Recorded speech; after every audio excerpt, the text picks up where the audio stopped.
Assalomu alaykum aziz ko'rganlar. Men hozir sizlarga ko'rsatmoqchi bo'lganim maydan o'tkazilgan qovurg'a dumlimasi. Bu qo'rmining tayyorlash usuli va asos materiallarini tunishtirib o'tmoqchiman. Men sizlarga oldi bilan tunishtirdiganim butun qo'y qovurg'a go'shtidan 1 kilogram atrofida. Bir bosh piyoz, zencefil, qo'shimcha materiallar, qizilmoch, ya'ni oshkuka, tarxamak, qizil turop, xuruchlardan, tuz, oqmoch, tetikqo, shakalbadyan, yo'lkiraxmal, kavovchin, chanalg'on qizilmoch, pamir qiyama, Jangyo, sumay qatorliq materiallar bilan tayyorlab ko'rsataman. Oldi bilan o'choq o't yoqib, qozon qizg'andan keyin may qo'yamiz. Mayni qovurg'a chlashqidek, ya'ni 2 kilogram atrofida qo'yamiz. May qizg'ichorlikda bir qachiq jangyo qo'yib olib,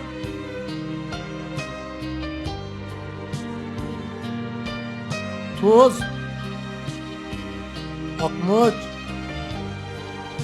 tetikqo qatorliq materiallarni silib, biroz suv quyamiz. Suv quyib, aralashtiramiz. Ichidagi xuruchlar erigandan keyin qovurg'aga qo'l bilan tekis sug'ib olamiz. Ichi tishiga tekis sug'aymiz. Bu dermeklarni sug'andan keyin qovurg'aga tam kirishdan sirat qizdirib pishib chiqadi.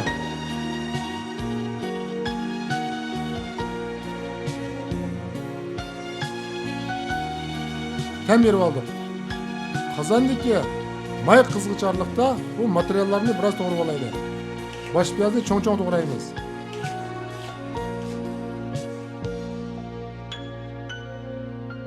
Arqadan zanjirni yaplaqchi qilib cho'ng-cho'ng to'g'rab olamiz.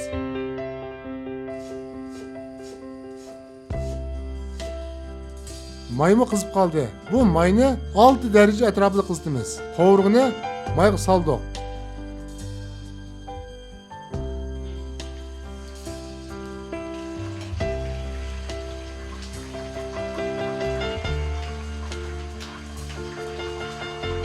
Biz bu qovurg'ini mayda qizargan qadar chalib tushiramiz.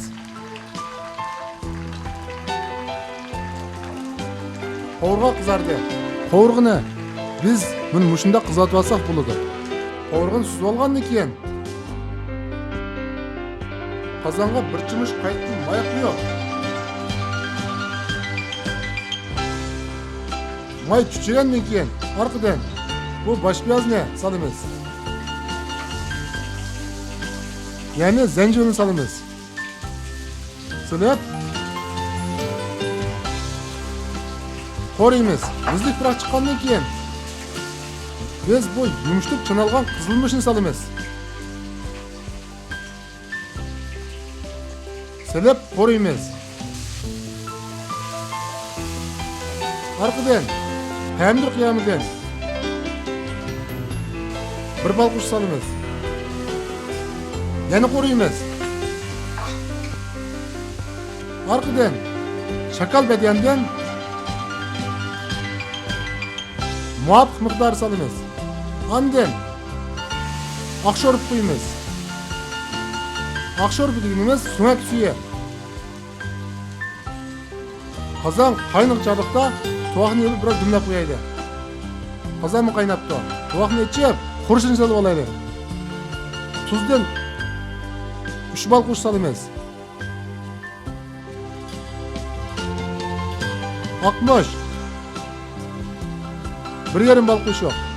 Tetikqo 1 balqush yo'q. Kavovchin 1,5 balqush yo'q.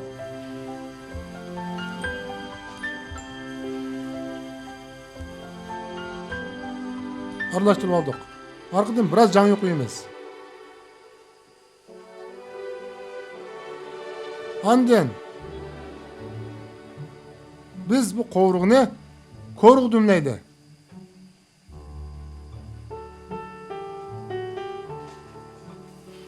Ko'rg'a bu qovruğunu silib, üstiga bu tayyorlangan sho'rpni quyib olaydi.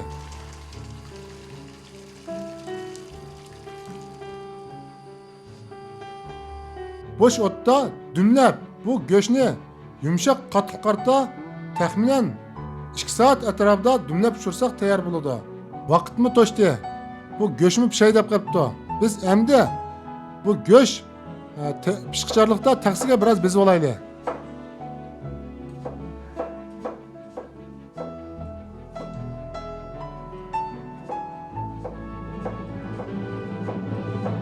Andın bu taksining atrofiga tarxamak oshkuki bilan bezab, o'ttirisiga qizil turibda tayyorlangan gulni qo'ndirib bezib olayli.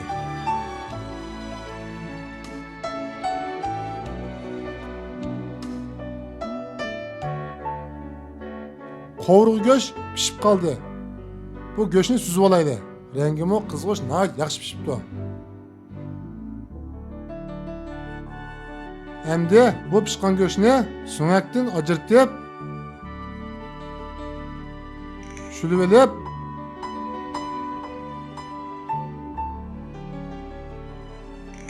qovruqlarni birdan ajratamiz.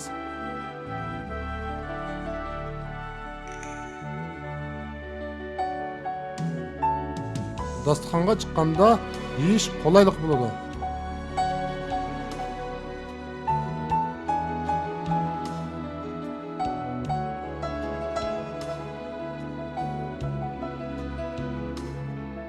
Taksiga so'ngak qismini qo'ygandan keyin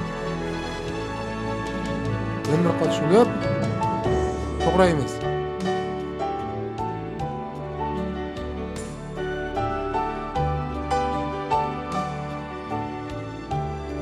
To'g'rab, bu go'shtni tizib,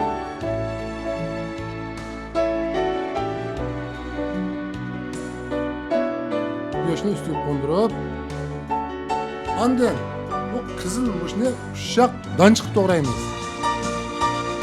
Shu kuni ushoq to'g'raymiz. Ushoq to'g'rab oldik. Bosh piyozni ushoq danchiq to'g'rab olamiz.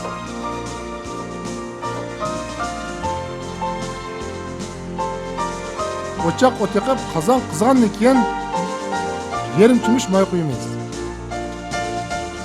Moy chuchiganda bosh piyozni oldi bilan silib olamiz. Silib, mizlik puroq chiqqandan keyin o'zining tangchalgan sho'rpisidan biroz qo'yib,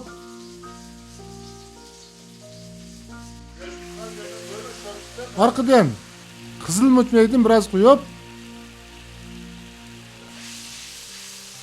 ya'ni yo'l kraxmaldan biroz silib,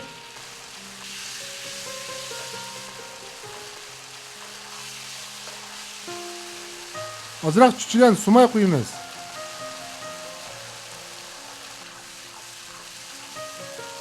Qiyam tayyor bo'lgandan keyin oshkuki va qizil mushni solamiz.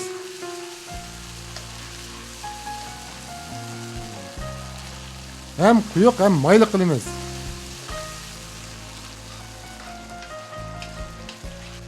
Bu qiyamni tayyorlangan go'shtning ustiga takshib berib tayyorlaymiz. Bu qo'rma bakmu yeyishlik ham ko'rkam bo'lib, har qanday dasturxonlarga bop keladi.